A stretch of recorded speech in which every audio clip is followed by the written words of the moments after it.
A preview of an unreleased Youngboy track containing a bar dissing Gillie's late son has sparked outrage. Many believe it was a step too far, and Gillie agrees. Sometimes you take too much of that shit.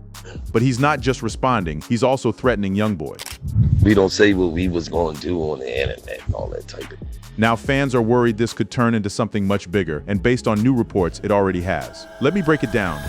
The bar and the live. The song is called The Galdens. Some clips carry the name The Galdens/Pop It. NBA Youngboy has not put it out. He previewed it. In some of the clips, he is sitting with family behind him while the track runs. The preview went up in the middle of July 2026. Youngboy took shots at more than one person on it. Those shots came in the middle of a run of tension between Youngboy and artists tied to Future's Free Bands and OTF Circle. One bar in the preview named Gillie Da Kid. The bar says, had thought about killing Gillie, but that ain't kill none about his son. Youngboy is asking about getting back. He is saying a man's son got killed and the man did nothing about it. The son is Devin Spady. Rap fans know him as YNG Cheese. He rapped. He had a name in Philadelphia. He was Gillie Da Kid's son. On July 20th of 2023, Cheese was killed in a triple shooting in the Olney section of Philadelphia. He was shot in the back. It happened on the 5800 block of North Masher Street. He was 25. That is the death NBA Youngboy put in the bar. Then comes the part a lot of people did not have in front of them when the clip first moved. In February of 2025, Gillie sat with Shannon Sharp on Club Shay and said police told him who did it. The name was Noah Scurry. Scurry was 17. He played basketball in high school. He rapped too. Gillie also said the bullets may not have been meant for Cheese. Scurry was killed in January of 2025. He was shot more than once in front of his home. Put the dates in a line and look at them. July of 2023, Cheese is killed. January of 2025, Scurry is killed. February of 2025, Gillie says the name out loud on camera. July of 2026, NBA Youngboy asks what Gillie ever did about it. So by the time that bar got recorded, the man police named for the shooting had been dead for a year and a half. That fact sits under every argument that came after it, and we will get to what fans did with it. The clip of the bar moved on July 14th. Pages ran it. Comment sections filled up. Then Gillie went live on Instagram. He did not open with his son, he opened with a lyric. I don't respond with Vaughn. He's talking, go get your gun. Those are not Gillie's words. They belong to Lil Durk, from a song that is aimed at NBA Youngboy. Gillie picked the line up and read it into his own camera before he said one thing of his own. Then he set his frame. What's up, though? I'm an old school man. All right. From there, he went at the part he had a problem with. It was not the son, it was the internet. We don't say what we was going to do on the internet and all that type. That's kid shit. Then he named what he thinks the bar is. It's enough. That's rap music, man. You know, Yeah, that's like rappers make rap music. Rappers make rap music, man. That's all it is, man. It ain't nothing. Then came the line the pages ran with. You can't make me feel some type of way mentioning my son. I already come to grips with what happened, bro. And then he said the words that turned into the headline. I'm not threatened. Yep. You just gotta laugh at it. And he closed the live with advice instead of a threat. Sometimes you take too much of it. You know what I mean? He finished the same thought. Down off day. Man, be all right. Gillie did not say he was coming. He did not name a place. He did not name a date. He did not name a price. He did not name a shooter. He took a Lil Durk lyric about a gun, read it back, and then spent the rest of the live saying the opposite of a threat. He said he is not threatened. He said he already came to grips with it. He said rappers make rap music. He said the internet part is kid. He told a man to come down off it and told him it will be all right. But the Durk line is why the word threat entered the chat at all. Gillie did not pick a random lyric. He picked a lyric from a song about NBA Youngboy, from a man who has his own history with NBA Youngboy. And the specific words are, go get your gun. That is the part fans read as a warning wrapped in a shrug. Others read it as the exact opposite. Gillie is old school. Old school does not announce. So quoting a rapper's threat back at a rapper is Gillie saying the whole format is a joke to him. There has been no answer from NBA Youngboy to the answer either. The song is still not out. The whole thing stayed where it started, which is on a phone screen. Gillie said his piece one time and went back to work. Now here's why it landed the way it did. And that starts with who these two men are and what happened the last time they sat in a room together. But we'll get to that later. That is the tape. That is the receipt. NBA Youngboy asked Gillie Da Kid how he was holding up after his son was murdered, and Gillie opened a vein on camera and told him the truth. 2.5 years later, that same conversation showed up in a song as ammunition. Now here's why it landed the way it did, and that starts with who these two men are and what happened the last time they sat in a room together. The two men in the story. To understand why this bar cut the way it did, you have to understand that these two are not strangers passing in the dark. They sat across from each other and looked each other in the eye, and the subject of that conversation was the same dead son that showed up in the song. But start with Gillie. He came up in the late 1990s with Major Figures, the Philly group that signed to Rough Nation and dropped Figures for life. But the rapping was an accident. He started rhyming in college, messing around with a cheap microphone with a friend for the joke of it. Then somebody dared him to write one. In 1996, he walked into a studio with a rap called Love for Gillie, built off the cleanest writing prompt anybody has ever handed a rapper. Make a song about what you love. Make a song about what you do not. By the fourth song he ever recorded, he was #1 on the countdown on Philly's biggest station, one slot above Destiny's Child. Def Jam called, Priority called, Atlantic called, a kid with 12 raps to his name. Had the industry on the phone. The man who got him was Tony Draper. Then came Cash Money, and this is where the story turns into a warning. Birdman saw him rock a stage and wanted him that night. The deal got done. Shannon Sharpe put the advance at $200,000 and asked why a rapper that hot never released a single solo song on that label. The answer Gillie gives is one word: publishing. They wanted all of it. He would not hand it over. A label that owned everybody's masters ran into one Philly boy who said no. So they did the oldest thing in the business. They shelved him and waited for him to break. He never broke. He walked. And then Lil Wayne made a song called Problem Solver. Me and Lil Wayne caught smoke because he just dissed me on a song called Problem Solver. We was cool. I didn't understand it. He tells it like a man who did not see it coming. Two guys from Philly called him about the song. He brushed it off. A third caller got him. A man he was picking up from the airport out of New Orleans who climbed in the car and said the same thing. So Gillie did the thing nobody does anymore. He picked up the phone first. So then I reached out to him, he didn't reach back, and then that's when I put the diss records. I was rap, man. The ghostwriting question is the ember that never went out. Gillie has long claimed he wrote for Lil Wayne. Cash Money has denied it. He barely wants to touch it now. When Shannon Sharpe pushed him, he waved at it and said, "Go Google what Baby said out of his own mouth." Then he did the thing that tells you where his head is. He saluted Wayne. He saluted Baby. He said the past is the past, and the only thing a man can fix is his future. Now watch the same energy show up in another room. Somewhere in there, Gillie was in a truck with Philly's biggest DJ on his way to 50 Cent's house because 50 Cent wanted to sign him. DJ Khaled got on the phone. Khaled loved the record. Then Khaled asked the wrong question. And then says, "Are you still beefing with Lil Wayne though?" The temperature in that truck dropped instantly, and Gillie's answer has not softened 1 degree in all the years since. I said, "What? The f does that have to do with you, man? First of all, Wayne dissed me. Right. Anybody I ever had an issue with, they started. Then he explained why the response always looks so much bigger than the offense. Just that I'm ultra aggressive.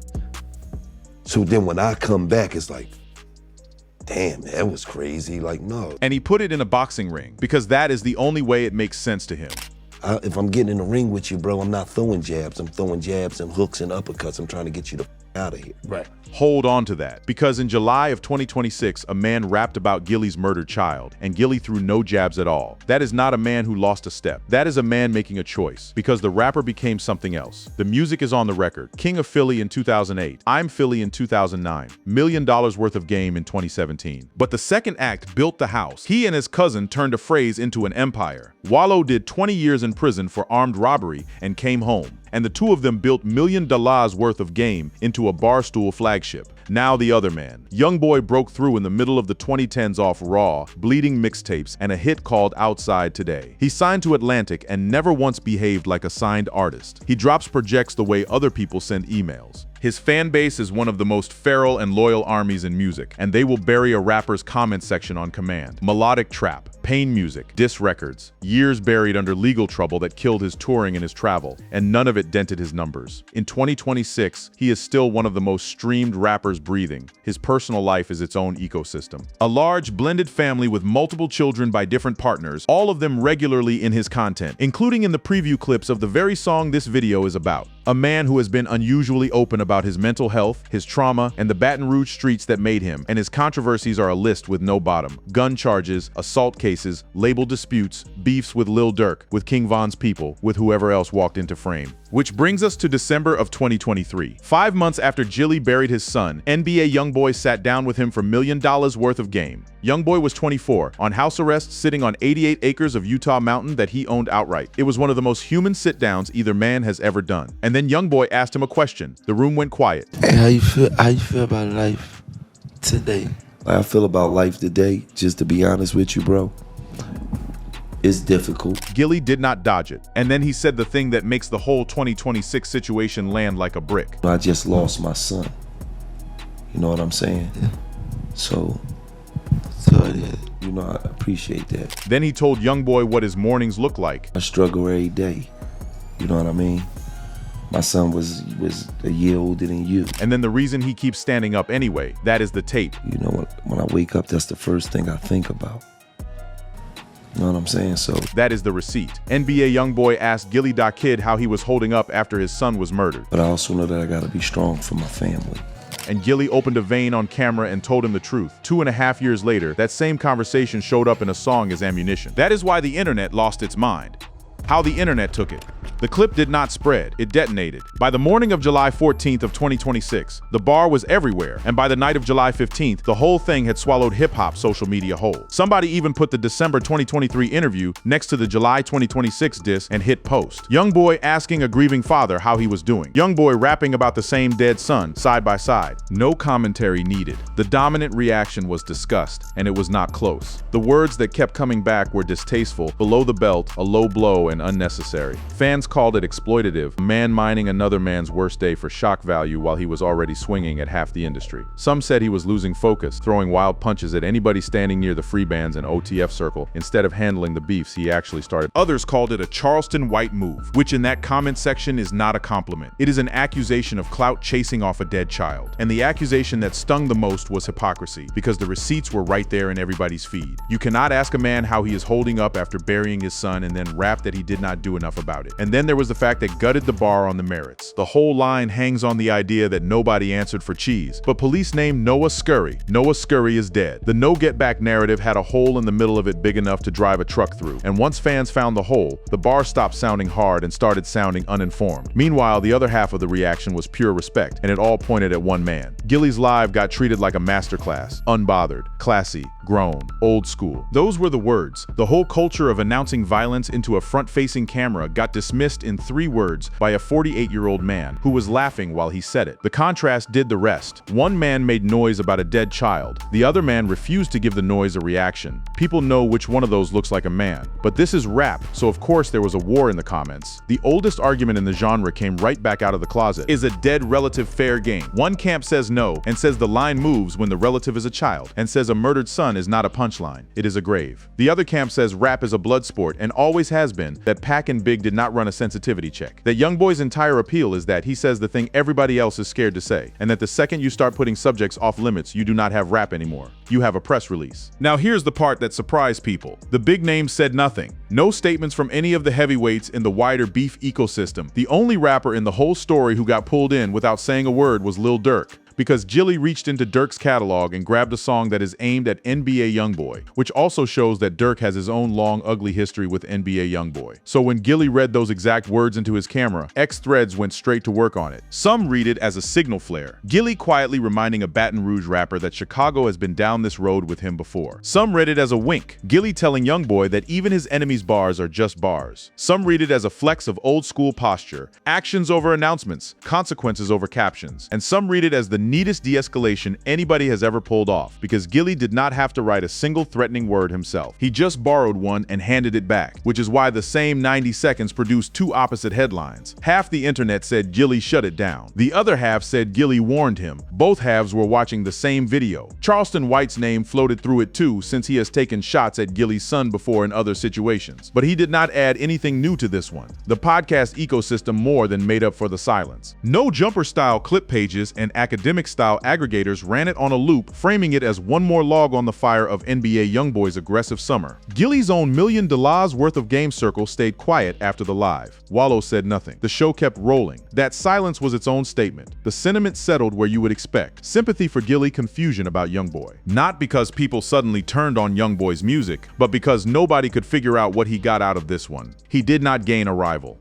Gillie is not in his lane, does not want his lane, and has not made a competitive rap record in years. There was no crown to take. There was just a father, a grave, and a bar that ran into it for no reason anybody could name. And here's the strangest part of the whole engagement story. It never crossed over. This thing hammered hip-hop timelines for 2 days straight and never once escaped them. It did not reach the mainstream celebrity feeds. It did not become a daytime television segment. It stayed inside the culture, which means the people arguing about it were the people who already knew who both men were, who had already watched that 2023 interview, and who already understood exactly what was being spent to make the point. That is what made the conversation so lopsided. This was not a jury of strangers. This was a room full of people who had seen the receipts before the trial started. As of July 15th of 2026, this whole thing lived and died on a screen. It stayed exactly where Gillie said the fake stuff always stays, which is on the internet. So did Gillie threaten NBA Youngboy? He read him a Lil Durk lyric about getting a gun. Then he told him he was not threatened, that he had come to grips with burying his child, that rappers make rap music, and that internet threats are kid shit. Then he told a 26-year-old to come down off whatever he was on, because it will be alright. NBA Youngboy went looking for a reaction from a father. He got a phone call from an old head instead. If you enjoyed this script, click on the one showing on your screen to enjoy more.